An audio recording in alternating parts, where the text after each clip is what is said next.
स्वागत करता हूं इस YouTube चैनल पर। दोस्तों आज हम लोग रीजनिंग के एक और नए पार्ट को देखने वाले हैं। ये रीजनिंग का पार्ट नंबर 52 होने वाला है। अगर आप इससे पहले वाले पार्ट नहीं देखे होंगे तो जाकर देख लीजिएगा। इस पार्ट के अंदर आज हम लोग रीजनिंग के 15 अलग अलग प्रकार के इम्पोर्टेंट क्वेश्चन को देखने वाले हैं, जो कि आपको आने वाले आगामी सभी परीक्षाओं के लिए महत्वपूर्ण होने वाला है। सभी क्वेश्चन इम्पोर्टेंट क्वेश्चन है जो बार बार आपको एग्जाम में पूछे जाते हैं या फिर आने की संभावनाएं रहती है। तो सभी क्वेश्चन को पहले आप लोग खुद से ज़रूर सॉल्व करने की कोशिश कीजिएगा। कुछ इसी प्रकार के प्रश्न आपको सभी एग्जाम में पूछे जाते हैं। तो चलिए हम लोग एक नंबर क्वेश्चन की ओर चलते हैं। क्वेश्चन नंबर 1 आपको कह रहा है लुप्त संख्या ज्ञात करें। मिसिंग नंबर से रिलेटेड क्वेश्चन दिया गया है। यहाँ पर आपके क्वेश्चन मार्क दिए गए हैं। इन्हीं क्वेश्चन मार्क पे कौन सी संख्या भरी जाएगी ये आप लोगों से पूछ रहा है। पहले आप लोग वीडियो को रोक लीजिएगा और खुद से ज़रूर सॉल्व करने की कोशिश कीजिएगा। इस वाले क्वेश्चन मार्क पे आपका कौन सा संख्या भरा जाएगा। याद रखिएगा मिसिंग नंबर से रिलेटेड क्वेश्चन आपको सभी एग्जाम में देखने को मिल जाएंगे। तो पहले आप लोग खुद से ज़रूर सॉल्व करने की कोशिश कीजिएगा। ध्यान से देखिए, पहले आपका क्या है, 8 है, 6 है, 2 है और इधर देखिए बड़ा संख्या 96 दिया गया है। तो हम लोग ऐसे सोचेंगे कि ये 8, 6 और 2 से 96 कैसे लिख रहा है। हम लोग 8, 6 और 2 से 96 कैसे ला सकते हैं। अगर 8 गुना 6 करेंगे तो 48, 48 गुना 2 करेंगे तो आपका 96 बन जाएगा। 96 आपका यहाँ पर लिखा हुआ है, यानी कि तीनों संख्या के गुना करने पर आपका 96 बनता है। आगे देखिएगा तो 15, 2, 2 दिए गए हैं। जब ये तीनों को आपस में गुना करेंगे, जिस प्रकार से इसमें किए थे उसी प्रकार से इसमें भी करेंगे। जब ये तीनों को आपस में गुना करेंगे तो 15 गुना 2 आपके 30 और 30 गुना 2 मेरे भाई आपके 60 होते हैं। देखिए 60 आपका यहाँ पर लिखा हुआ है। तो वही सेम हम लोग इसमें करेंगे। इसमें आपका दो संख्या दिया गया है 5 और 6। तो पहले ये दोनों को आपस में गुना कर लेंगे। 5 गुना 6 आपके 30 होते हैं और यहाँ पर देखिए 120 दिया गया है। अब हम लोग 30 में कितना से गुना करें ताकि हमारा 120 बन जाए। तो 30 गुना 4 हम लोग करेंगे तो आपका 120 बन जाएगा। यानी कि इस वाले क्वेश्चन मार्क के मेरे भाई आपके 4 भरे जाएंगे। 4 आपके कौन से ऑप्शन में है, ऑप्शन नंबर बी में दिए गए हैं, जो कि आपके सही उत्तर हो जाएंगे। चलिए अगले प्रश्न की ओर हम लोग चलेंगे, क्वेश्चन नंबर 2 की ओर। ये रहा क्वेश्चन नंबर 2। क्वेश्चन नंबर 2 आपको कह रहा है नीचे दिए गए श्रृंखला को पूरा करें। श्रृंखला सीरीज से रिलेटेड क्वेश्चन दिया गया है। एक श्रृंखला सीरीज दिया गया है और यहाँ पर क्वेश्चन मार्क है मेरे भाई। इन्हीं क्वेश्चन मार्क पे कौन सी संख्या भरी जाएगी ये आप लोगों से पूछ रहे हैं। इस प्रकार के भी प्रश्न आपको सभी एग्जाम में आते रहते हैं। तो पहले आप लोग खुद से ज़रूर सॉल्व करने की कोशिश कीजिएगा। सभी क्वेश्चन इम्पोर्टेंट क्वेश्चन है। कुछ इसी प्रकार के प्रश्न आपको सभी एग्जाम में पूछे जाते हैं। श्रृंखला को देखिएगा पहले ध्यान से। तो पहले आपका 543 है। 543 के आगे देखिए आपका 327 दिया गया है। 327 के आगे आपके 202 दिए गए हैं मेरे भाई। 202 के आगे आपका क्वेश्चन मार्क है। क्वेश्चन मार्क के आगे देखिएगा 111 है और 111 के आगे देखिए आपका 103 दिया गया है। अगर आप लोग ध्यान से देखिएगा श्रृंखला को तो आपका नीचे की ओर घट रहा है। सबसे पहले हम लोग ये देखेंगे ये 543 से 327 कैसे लिख रहा है। अगर हम लोग इसमें अंतर को देखेंगे तो इसमें आपके -216 के अंतर हो जाएंगे। आगे देखिएगा 327 से ये 202 लिख रहा है, इसमें आपके -125 के अंतर हो जाएंगे। आगे देखिए आपका क्वेश्चन मार्क दिया गया है। इससे आगे देखिएगा क्वेश्चन मार्क से आगे तो 111 और 103 है, इसमें आपके -8 के अंतर हो जाएंगे। ध्यान से देखिएगा 216 आपका क्या होता है मेरे भाई, 216 आपके 6 के क्यू होते हैं। देखिएगा ये 6 का क्यू है। 125 आपके 5 का क्यू होते हैं। देखिए 6 का क्यू, 5 का क्यू, तो आगे आपका 4 का क्यू हो जाएगा। 4 का क्यू आपके कितने होते हैं, 4 के क्यू आपके 64 होते हैं। यानी कि अगले अंतर आपके -64 के हो जाएंगे। जब हम लोग 202 -64 करेंगे तो आपके कितने हो जाएंगे, -64 करेंगे तो आपके 138 हो जाएंगे मेरे भाई। यानी कि इस वाले क्वेश्चन मार्क पे आपका 138 भरा जाएगा। आगे देखिएगा 138 से 111 लिखा हुआ है, इसमें आपका -27 का अंतर है। और -27 क्या होता है आपका, 27 क्या होता है कि 3 का क्यू होता है। आगे देखिएगा -8 का अंतर है, ये आपके 2 के क्यू है। 6 के क्यूब, 5 के क्यूब, 4 के क्यूब, 3 के क्यूब, 2 के क्यूब, कुछ इस प्रकार से आपके श्रृंखला दिए गए थे। 138 आपका कौन सा ऑप्शन में दिया गया है? देखिएगा 138 आपके ऑप्शन नंबर ए में दिए गए हैं, जो कि आपके सही उत्तर हो जाएंगे। इस वाले क्वेश्चन मार्क पे आपका 138 भरा जाएगा। चलिए अगले प्रश्न की ओर हम लोग चलेंगे, क्वेश्चन नंबर 3 की ओर। ये रहा क्वेश्चन नंबर 3। क्वेश्चन नंबर 3 आपको कह रहा है यदि 56 गुना 11 बराबर 9, 37 गुना 13 बराबर 6 तथा 42 गुना 12 बराबर 3 हो तो 87 गुना 77 का मान बताइए। चलिए बहुत इंपॉर्टेंट क्वेश्चन है, पहले खुद से जरूर सॉल्व करने की कोशिश कीजिएगा। 56 और 11 से ये 9 कैसे लिख रहा है, 37 13 से 6 कैसे लिख रहा है, 42 12 से 3 कैसे लिख रहा है। उसी प्रकार से आपसे पूछ रहा है 87 और 77 से कौन सा संख्या बनेगा, ये आप लोगों से पूछ रहा है। देखिए यहाँ पर आपका किसी भी प्रकार का सिंबल दे दे, जोड़ का दे दे, घटाव का दे दे, गुना का दे दे, भाग का दे दे, बस आप लोग ये सोचिएगा कि 56 और 11 से आप लोग 9 कैसे ला सकते हो।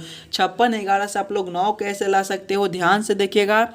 56 आपका पहला संख्या है, 11 आपके दूसरे संख्या है। 56 को देखिएगा तो आपके 5 6 से मिलकर बनती हैं, दोनों को आपस में जोड़ेंगे, 5 + 6 करेंगे, माइनस करेंगे। दूसरा संख्या आपका 11 है, 11 आपके 1 और 1 से मिलकर बनते हैं, दोनों को आपस में जोड़ेंगे, 1 + 1 करेंगे। देखिएगा 5 + 6 आपके 11, 11 माइनस करेंगे, 1 + 1 2, 11 - 2 मेरे भाई आपके 9 होते हैं। 9 आपके यहाँ पर लिखे हुए हैं, वही सेम अगर हम लोग इसमें करेंगे 37 आपके 3 7 से मिलकर बनते हैं, दोनों को आपस में जोड़ेंगे, माइनस करेंगे आपका 13 1 3 से मिलकर बनता है, दोनों को आपस में जोड़ेंगे। देखिएगा 3 + 7 आपके 10 हो जाएंगे, माइनस करेंगे 1 + 3 4 हो जाएंगे, 10 - 4 आपके 6 होते हैं। 6 आपका यहाँ पर लिखा हुआ है। उसी प्रकार से देखिएगा 42 12 है, 42 आपके 4 और 2 से मिलकर बनते हैं, दोनों को आपस में जोड़ेंगे, 4 + 2 आपके 6 हो जाएंगे, माइनस करेंगे 12 आपके 1 2 से मिलकर बनते हैं, 1 + 2 करेंगे तो आपके कितने हो जाएंगे, 4 + 2 6, माइनस करेंगे 1 + 2 3, 6 - 3 आपके 3 हो जाएंगे मेरे भाई। 3 आपके यहाँ पर लिखा हुआ है, यानी कि इसी प्रकार से इस प्रश्न को हम लोग सॉल्व कर सकते हैं। तो वही सेम हम लोग 87 और 77 के साथ करेंगे। देखिएगा 87 के पहले दोनों संख्या को आपस में जोड़ लेंगे। 87 आपके 8 और 7 से मिलकर बनते हैं, दोनों को आपस में जोड़ेंगे, 8 + 7 करेंगे, माइनस करे थे सभी में, देखिएगा सभी में उसके बाद माइनस किए थे तो इसमें भी माइनस कर देंगे, माइनस करेंगे 77 के दोनों संख्या को आपस में जोड़ेंगे, 7 + 7 करेंगे। देखिएगा 8 + 7 आपके 15 हो जाएंगे, माइनस करेंगे 7 + 7 आपके 14 हो जाएंगे मेरे भाई। 15 - 14 आपके 1 हो जाएंगे। 1 आपका कौन सा ऑप्शन में है, ऑप्शन नंबर ए में दिया गया है, जो कि आपके सही उत्तर हो जाएंगे। जिस प्रकार से 56 11 का मान 9 है, 37 13 का मान 6 है, 42 12 का मान 3 है, उसी प्रकार से मेरे भाई 87 77 का मान आपका 1 हो जाएगा। क्लियर है। चलिए अगले प्रश्न की ओर हम लोग चलेंगे, क्वेश्चन नंबर 4 की ओर। क्वेश्चन नंबर 4 आपको कह रहा है नीचे दिए गए प्रश्न में संबंधित संख्या को चुनिए। संबंधित संख्या चुनने के लिए बोला जा रहा है। प्रश्न आपको कह रहा है जिस प्रकार से 2.25 का संबंध 13/4 के साथ है, उसी प्रकार से आपसे पूछ रहा है 3.75 का संबंध कौन सा संख्या से होगा, जो इस वाले क्वेश्चन मार्क पे भरे जाएंगे। एकदम आसान सा क्वेश्चन है, नंबर एनालॉजी रीजनिंग का प्रश्न है, और इस प्रकार के प्रश्न आपको सभी एग्जाम में पूछे जाते हैं। एकदम आसान सा प्रश्न है, थोड़ा सा दिमाग लगाइएगा तो ये प्रश्न को आप आसानी के साथ सॉल्व कर पाइएगा। देखिए हमें कुछ नहीं करना है, 2.25 से हमें 13/4 लाना है। क्या करेंगे हम लोग 2.25 को, ताकि हमारा 13/4 बन जाए। देखिएगा 2.25 है, प्लस अगर हम लोग 1 करेंगे तो आपके कितने हो जाएंगे, 3.25 हो जाएंगे मेरे भाई। और इधर देखिए आपका बटा में दिया गया है, तो 3.25 को जब हम लोग दशमलव हटाएंगे तो यहाँ पर आपका 1 हो जाएगा, और दशमलव के बाद जितने संख्या है उतने हम लोग शून्य बैठाते हैं, यानी कि 1.2 संख्या है तो 2 जीरो आपके हो जाएंगे, यानी कि 300। यहाँ पर आपका 25 हो जाएगा। देखिएगा 27 नहीं 25 है, 25 ही रहेगा। यहाँ पर आपके 325 बाटे आपके कितने हो जाएंगे, 100 हो जाएंगे। इधर काटिएगा आपका, तो ये जो है 25 चौका 100, और 25 से काटिएगा तो ये आपके 13 से कटेंगे, यानी कि 13/4 हो जाएंगे मेरे भाई। देखिए 13/4 यहाँ पर आपका लिखा हुआ है। उसी प्रकार से इसे हम लोग करेंगे 3.75। देखिएगा 3.75 है, इसमें हम लोग 75 यहाँ पर 3.75 है। इसमें जब हम लोग एक ऊपर से जोड़ेंगे तो आपके हो जाएंगे 4.75। 4.75 को जब हम लोग दशमलव हटाएंगे तो ये आपके कितने हो जाएंगे 4.75 बटा हो जाएंगे 1.00। दशमलव से दशमलव आपका कट जाएगा, यानी कि 475 बटा 100 हो जाएंगे। जब इसे आप लोग काटिएगा तो 25 चौका 100 हो जाएंगे और 475 को काटिएगा तो ये जो है आपके 19 से कट जाएंगे, यानी कि 19/4 हो जाएंगे मेरे भाई। 19/4 आपके कौन सा ऑप्शन में है? ऑप्शन नंबर बी में दिए गए हैं, जो कि आपके सही उत्तर हो जाएंगे। यहाँ पर आपके 19/4 हो जाएंगे। क्लियर है? चलिए अगले प्रश्न की ओर हम लोग चलेंगे, क्वेश्चन नंबर 5 की ओर। ये रहा क्वेश्चन नंबर 5। क्वेश्चन नंबर 5 आपको कह रहा है नीचे दिए गए प्रश्न में संबंधित शब्द को चुनिए। संबंधित शब्द चुनने के लिए बोला जा रहा है। प्रश्न आपको कह रहा है जिस प्रकार से कपास का संबंध सफ़ेद के साथ है, उसी प्रकार से आपसे पूछा जा रहा है कोयला का संबंध कौन सा शब्द से होगा, जो इस वाले क्वेश्चन मार्क पे भरे जाएंगे। बहुत ही इंपॉर्टेंट क्वेश्चन है। पहले आप लोग ये सोचिएगा, एक कपास से सफ़ेद कैसे लिख रहा है, कपास से सफ़ेद कैसे संबंधित है। देखिए कपास का जो कलर होता है वो आपके सफ़ेद कलर के होते हैं। उसी प्रकार से देखिएगा कोयला का कलर मेरे भाई आपके काला होता है, यानी कि इस वाले क्वेश्चन मार्क पे आपका काला भर आ जाएगा। काला आपका कौन सा ऑप्शन में है? ऑप्शन नंबर डी में दिया गया है, जो कि आपके सही उत्तर हो जाएंगे। जिस प्रकार से सफ़ेद कलर के कपास होते हैं, उसी प्रकार के काले कलर के आपके कोयला होते हैं। क्लियर है? चलिए अगले प्रश्न की ओर हम लोग चलेंगे, क्वेश्चन नंबर 6 की ओर। ये रहा क्वेश्चन नंबर 6। क्वेश्चन नंबर 6 आपको कह रहा है नीचे दिए गए निम्नलिखित शब्दों का सही क्रम बताएं। पृथ्वी, बृहस्पति, शुक्र, मंगल और बुध का सही क्रम क्या हो जाएगा, ये आप लोगों से पूछ रहा है। बहुत ही इंपॉर्टेंट क्वेश्चन है। पहले आप लोग वीडियो को रोक लीजिएगा और खुद से ज़रूर सॉल्व करने की कोशिश कीजिएगा। पृथ्वी, बृहस्पति, शुक्र, मंगल और बुध का सही क्रम क्या हो जाएगा। देखिएगा सबसे पहले आप लोग ये सोचिएगा कि सूरज के सबसे निकटतम ग्रह कौन सा है। सूरज के सबसे निकटतम ग्रह मेरे भाई आपके बुध है, यानी कि पहले आपके 5 नंबर हो जाएंगे। बुध के बाद आपका कौन सा ग्रह होता है? बुध के बाद आपका शुक्र होता है, यानी कि उसके बाद 3 नंबर हो जाएंगे। शुक्र के बाद आपका कौन सा ग्रह होता है? पृथ्वी होता है, यानी कि उसके बाद आपके 1 नंबर हो जाएंगे। पृथ्वी के बाद आपका कौन सा ग्रह होता है? मंगल होता है, यानी कि उसके बाद आपके 4 नंबर हो जाएंगे। और मंगल के बाद बृहस्पति का नंबर आता है, यानी कि 2 नंबर हो जाएंगे। कौन सा ऑप्शन में आपका 5, 3, 1, 4, 2 दिया गया है? 5, 3, 1, 4, 2 आपके ऑप्शन नंबर सी में दिए गए हैं, जो कि आपके सही उत्तर हो जाएंगे। चलिए अगले प्रश्न की ओर हम लोग चलेंगे, क्वेश्चन नंबर 7 की ओर। क्वेश्चन नंबर 7 आपको कह रहा है निम्नलिखित प्रश्न में दिए गए विकल्पों में से विषम संख्या को चुनिए। विषम संख्या चुनने के लिए बोला जा रहा है। जब भी आपको विषम संख्या चुनने के लिए बोले तो पहले आप लोग चारों ऑप्शन को ध्यान से देखिएगा और समझने की कोशिश कीजिएगा। ये चारों ऑप्शन में आपके सबसे अलग ऑप्शन कौन से दिए गए हैं। ऑप्शन ए में देखिए 191, ऑप्शन बी में 200, ऑप्शन सी में 808, ऑप्शन सी में 1331। अगर आप लोग ध्यान से देखिएगा सभी संख्या को तो 1331 आपके 11 के क्यू होते हैं मेरे भाई, लेकिन इसके अलावा किसी भी संख्या का क्यू नहीं बनता है, यानी कि सबसे अलग ऑप्शन आपके ऑप्शन डी हो जाएंगे। चलिए अगले प्रश्न की ओर हम लोग चलेंगे, क्वेश्चन नंबर 8 की ओर। ये रहा क्वेश्चन नंबर 8। क्वेश्चन नंबर 8 आपको कह रहा है पुरुष, पिता और इंजीनियर का किस प्रकार से वेन आरेख वेन डायग्राम बनेगा, ये आप लोगों से पूछ रहे हैं। वेन आरेख वेन डायग्राम से रिलेटेड क्वेश्चन है और इस प्रकार के प्रश्न भी आपको एग्जाम में आते रहते हैं, तो आप लोग खुद से ज़रूर सॉल्व करने की कोशिश कीजिएगा।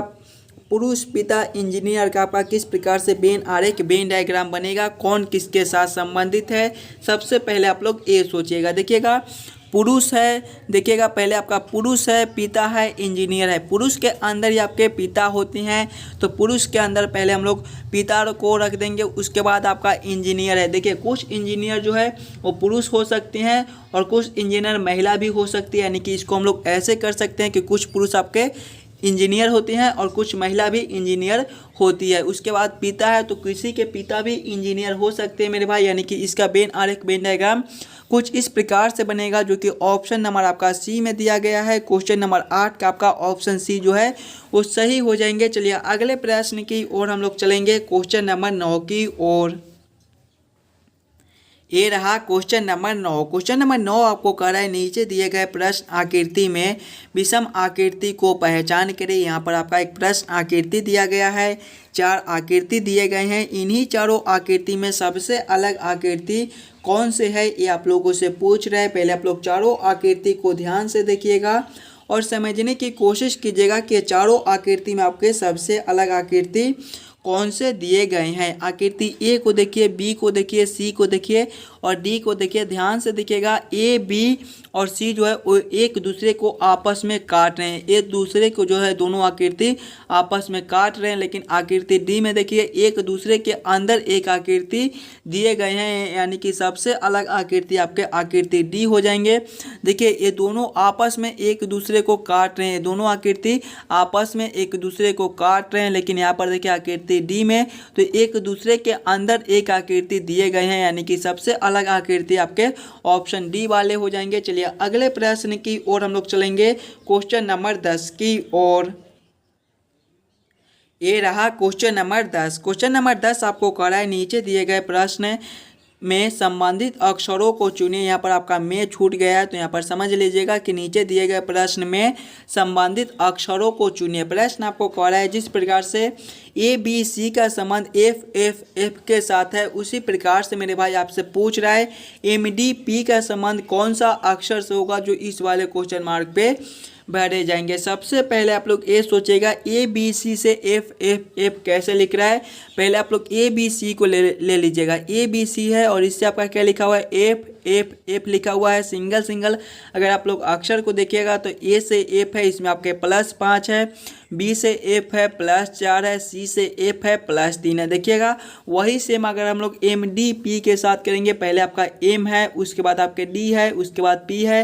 पहले वाले अक्षर में देखिए +5, एम +5 आपके कितने हो जाएंगे, एम 13 पर आते हैं, 13 + 5 18 और 18वें पर आपका आर होता है। आगे देखिएगा डी है, डी +4, दूसरे वाले में +4, देखिए पहले में +5, दूसरे में +4, डी +4 आपके कितने हो जाएंगे, डी चौथे पर आते हैं, 4 + 4 8 और 8वें पर आपका एच होता है। आगे देखिएगा आपका पी है, देखिए तीसरे में +3 करना है, +3 करना है। पी आपके जो है वो 13वें पर आते हैं, 13 + 3, पी जो है वो 16वें पर आते हैं, 16 + 3 19 और 19वें पर आपका एस होता है। मेरे भाई कौन सा ऑप्शन में आपका RHS लिखा हुआ है, RHS आपके ऑप्शन नंबर सी में दिए गए हैं, जो कि आपके सही उत्तर हो जाएंगे। इस वाले क्वेश्चन मार्क पे आपका RHS भरे जाएंगे। क्लियर है। चलिए अगले प्रश्न की ओर हम लोग चलेंगे, क्वेश्चन नंबर 11 की ओर। ये रहा क्वेश्चन नंबर 11। क्वेश्चन नंबर 11 आपका कथन निष्कर्ष से रिलेटेड क्वेश्चन है और इस प्रकार के भी प्रश्न आपको एग्जाम में आते रहते हैं। जब भी आपको इस प्रकार के प्रश्न देखने को मिले तो सबसे पहले आप लोग कथन को ध्यान से पढ़िएगा और समझने की कोशिश कीजिएगा कथन आपको क्या कर रहा है। देखिए कथन कह रहा है कोई शिक्षक साइकिल पर विद्यालय नहीं आता है। कथन क्या कर रहा है, कोई शिक्षक साइकिल पर विद्यालय नहीं आता है। कथन 2 को देखिएगा, कथन 2 कह रहा है आनंद साइकिल पर विद्यालय आता है। देखिएगा कथन 1 आपको कह रहा है कोई शिक्षक साइकिल पर विद्यालय नहीं आता है, जो शिक्षक है वो साइकिल पर विद्यालय नहीं आते हैं। कथन 2 को देखिएगा तो आनंद साइकिल पर विद्यालय आता है। निष्कर्ष को हम लोग देखेंगे तो आनंद शिक्षक नहीं है, ये निष्कर्ष आपका सही है, ये निष्कर्ष आपका सही है। कथन 1 को देखिए कोई शिक्षक साइकिल पर नहीं आता है, यानी कि कोई भी शिक्षक साइकिल पर नहीं आते हैं तो आनंद साइकिल से आता है, तो ये शिक्षक नहीं हो सकता है। निष्कर्ष 2 को हम लोग देखेंगे तो निष्कर्ष 2 को देखिए आनंद विद्यार्थी है। ऐसी कोई बात नहीं है कि आनंद विद्यार्थी है, आनंद और कोई भी हो सकता है, डॉक्टर हो सकता है या फिर मजदूर हो सकता है। मजदूर डॉक्टर भी साइकिल से आ सकते हैं, सिर्फ शिक्षक जो है वो साइकिल से नहीं आते हैं। देखिएगा तो केवल निष्कर्ष 1 सही आपका बनता है। केवल निष्कर्ष 1 को कौन सा ऑप्शन में सही दिया गया है, देखिए केवल निष्कर्ष 1 आपके ऑप्शन नंबर ए में सही किए गए हैं, जो कि आपके सही उत्तर हो जाएंगे। मेरे भाई क्वेश्चन नंबर 11 का आपका ऑप्शन ए जो है वो सही हो जाएंगे। चलिए अगले प्रश्न की ओर हम लोग चलेंगे, क्वेश्चन नंबर 12 की ओर। क्वेश्चन नंबर 12 आपको कह रहा है यदि ए का अर्थ जोड़ है, बी का अर्थ गुना है, सी का अर्थ भाग है, डी का अर्थ घटाव है तो 20 ए 10 बी 45 सी 5 डी बराबर क्वेश्चन मार्क। इन्हीं क्वेश्चन मार्क पे कौन सी संख्या भरी जाएगी ये आप लोगों से पूछ रहा है। पहले आप लोग वीडियो को रोककर खुद इसे ज़रूर सॉल्व करने की कोशिश कीजिएगा। आपके इस वाले क्वेश्चन मार्क पे कौन से संख्या भरे जाएंगे। जब भी आपको इस प्रकार के रीजनिंग के प्रश्न देखने को मिले तो सबसे पहले आप लोग प्रश्न को ध्यान से पढ़िएगा और समझने की कोशिश कीजिएगा प्रश्न आपको क्या कह रहा है। देखिए प्रश्न कह रहा है कि ए का अर्थ जोड़ है, यानी कि ए के जगह पे हम लोग जोड़ को रखेंगे। बी का अर्थ आपका गुना है, बी के जगह पे हम लोग गुना को रखेंगे। सी का अर्थ आपका भाग है, सी के जगह पे हम लोग भाग के चिन्ह को रखेंगे। और डी का अर्थ आपका घटाव है, डी के जगह पे हम लोग घटाव को रखकर इस समीकरण को हल कर लेंगे। देखिए पहले आपका 20A है, ए का अर्थ आपका जोड़ है, यहाँ पर आपका जोड़ हो जाएगा 10। उसके बाद आपका बी है, बी का अर्थ गुना है, गुना यहाँ पर आपके हो जाएंगे 45। उसके बाद आपका सी है, सी का अर्थ भाग है, भागा 5 हो जाएंगे। उसके बाद आपका डी है, डी का अर्थ घटाव है, यहाँ पे ये घटाव 12 हो जाएंगे। जब इस समीकरण को हम लोग हल करेंगे तो पहले आपके भाग के काम हो जाएंगे, उसके बाद गुना के, उसके बाद घटाव के, उसके बाद जोड़ के। पहले हम लोग भाग के काम करेंगे। देखिएगा 20 प्लस करेंगे 10, गुना करेंगे 45, भागा 5 आपके 9 हो जाएंगे, घटाव करेंगे 12। इसे आगे करेंगे। देखिएगा 20 प्लस करेंगे हम लोग 9 गुना 10 आपके कितने हो जाएंगे 90 हो जाएंगे, माइनस करेंगे 12। देखिएगा 20 प्लस 90 आपके 110 हो जाएंगे, 110 माइनस 12 आपके 98 हो जाएंगे। 98 आपका कौन सा ऑप्शन में है? ऑप्शन नंबर सी में दिया गया है, जो कि आपके सही उत्तर हो जाएंगे। इस वाले क्वेश्चन मार्क पे आपका 98 भरा जाएगा। क्लियर है। चलिए अगले प्रश्न की ओर हम लोग चलेंगे, क्वेश्चन नंबर 13 की ओर। क्वेश्चन नंबर 13 आपको कह रहा है दिए गए प्रश्न में विषम अक्षरों को पहचान करें। विषम अक्षर चुनने के लिए बोला जा रहा है मेरे भाई। ये चारों ऑप्शन में सबसे अलग ऑप्शन कौन से दिए गए हैं ये आप लोगों से पूछ रहा है। पहले आप लोग चारों ऑप्शन को ध्यान से देखिएगा और समझने की कोशिश कीजिएगा कि चारों ऑप्शन में आपके सबसे अलग ऑप्शन कौन से दिए गए हैं। देखिए ऑप्शन ए में देखिएगा तो BS है। अगर बी से आप लोग एस को देखिएगा तो बी आपके दूसरे नंबर पर आती हैं, एस आपके 19वें पर आती हैं। इसमें आपके +17 के अंतर हो जाएंगे। आगे देखिएगा ऑप्शन बी में तो आई से जे है, आई जो है आपके आई जो है मेरे भाई वो है 9वें पर आती हैं, जी आपके 26वें पर आती हैं। इसमें भी आपके +17 के अंतर हो जाएंगे। आगे देखिएगा ऑप्शन सी में DX लिखा हुआ है, डी आपके चौथे पर आती हैं, एक्स जो है वो आपके 24वें पर आती हैं। इसमें आपके +20 के अंतर हो जाएंगे। इससे आगे देखिएगा तो ई से भी लिखा हुआ है। देखिए ई जो है वो आपके 5वें पर आते हैं, भी आपके 22वें पर आती हैं। इसमें भी आपके +17 के अंतर हो जाएंगे, +17 +17 +17। लेकिन ऑप्शन सी में देखिएगा +20 कर दिया गया है। तो सबसे अलग ऑप्शन आपके ऑप्शन सी हो जाएंगे मेरे भाई। चलिए अगले प्रश्न की ओर हम लोग चलेंगे, क्वेश्चन नंबर 14 की ओर। ये रहा क्वेश्चन नंबर 14। क्वेश्चन नंबर 14 आपको कह रहा है नीचे दिए गए प्रश्न आकृति का दर्पण प्रतिबिंब ज्ञात करें। यहाँ पर आपका एक प्रश्न आकृति दिया गया है। कुछ इस प्रकार के प्रश्न आकृति दिए गए हैं और यहाँ पर देखिए दर्पण आपके कुछ इस प्रकार के लगाए गए हैं और आपसे पूछ रहे हैं कि इस वाले प्रश्न आकृति का दर्पण प्रतिबिंब किस प्रकार से बनेगा। दर्पण प्रतिबिंब में क्या होता है कि बाएं वाले दाएं में हमें दिखाई देती हैं और दाएं वाले आपके बाएं में दिखाई देती हैं। और देखिए अब दर्पण आपके कुछ इस प्रकार के लगाए गए हैं, यानी कि ऊपर वाले यहाँ पर आपके नीचे हो जाएंगे और नीचे वाले जो है आपके ऊपर चले जाएंगे। कुछ इस प्रकार के पहले आपके खंड है तो कुछ इस प्रकार के खंड हो जाएंगे।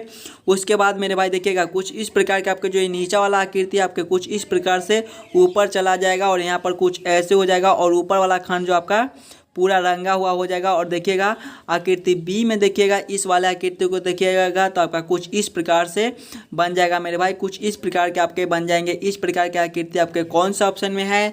ऑप्शन नंबर सी में दिए गए हैं, जो कि आपके सही उत्तर हो जाएंगे। इस वाले प्रश्न आकृति का दर्पण प्रतिबिंब आपके कुछ इस प्रकार से प्राप्त होंगे। चलिए अगले प्रश्न की ओर हम लोग चलेंगे, क्वेश्चन नंबर 15 की ओर। ये रहा क्वेश्चन नंबर 15। क्वेश्चन नंबर 15 आपको कह रहा है यदि मार्बल्स को किसी कोड में PDUEOH भी लिखा जाता है तो गण को उसी कोड में क्या लिखा जाएगा, ये आप लोगों से पूछ रहे हैं। बहुत ही इंपॉर्टेंट क्वेश्चन है, तो पहले आप लोग खुद इसे ज़रूर सॉल्व करने की कोशिश कीजिएगा। ये मार्बल से PDUEOH भी कैसे लिख रहा है। देखिए मार्बल जो है मेरे भाई आपके MARBLE से मिलकर बनता है। इसका कोड को देखिएगा तो PDUEOH भी दिया गया है। सिंगल अक्षर को देखिएगा तो M से P है +3 हो जाएंगे मेरे भाई, A से D है +3 है, R से आपका U है +3 है, R से E है +3 है, L से O है +3 है, ई से आपका एच है, इसमें भी +3 है, एस से भी है, इसमें भी आपके +3 है। सभी अक्षर में +3 कर दिया गया है। तो वही सेम हम लोग गण के साथ करेंगे। गण आपको जो है वो GIN से मिलकर बनते हैं। सभी अक्षर में +3 कर देंगे। देखिएगा G+3 आपके कितने हो जाएंगे, जी आपके 7 में पर आते हैं, 7 + 3 10 और 10 में पर आपका जो है वो जे आता है। देखिएगा इसमें +3 आगे भी आपके +3 हो जाएंगे। तो आपके आई है, I+3 कितने हो जाएंगे, आई आपके 9 में पर आते हैं, 9 + 3 12 और 12 में पर मेरे भाई आपके एल होती हैं। आगे देखिएगा आपका N है, N+3 आपके कितने हो जाएंगे, N आपके जो है वो N जो है आपके 14 में पर आते हैं, 14 + 3 17 और 17 में पर आपके Q होती हैं। कौन सा ऑप्शन में आपका JLQ लिखा हुआ है, देखिएगा JLQ आपके ऑप्शन नंबर डी में दिए गए हैं, जो कि आपके सही उत्तर हो जाएंगे। गण का जो है कोड JLQ बनेगा। आशा करता हूं दोस्तों आप सभी प्रश्न को बढ़िया से समझ गए होंगे। अगर आपको किसी भी प्रश्न में कहीं पर भी कोई दिक्कत हो तो हमें कमेंट भी करते चलिएगा। मिलते हैं आपसे अगले वीडियो में। धन्यवाद।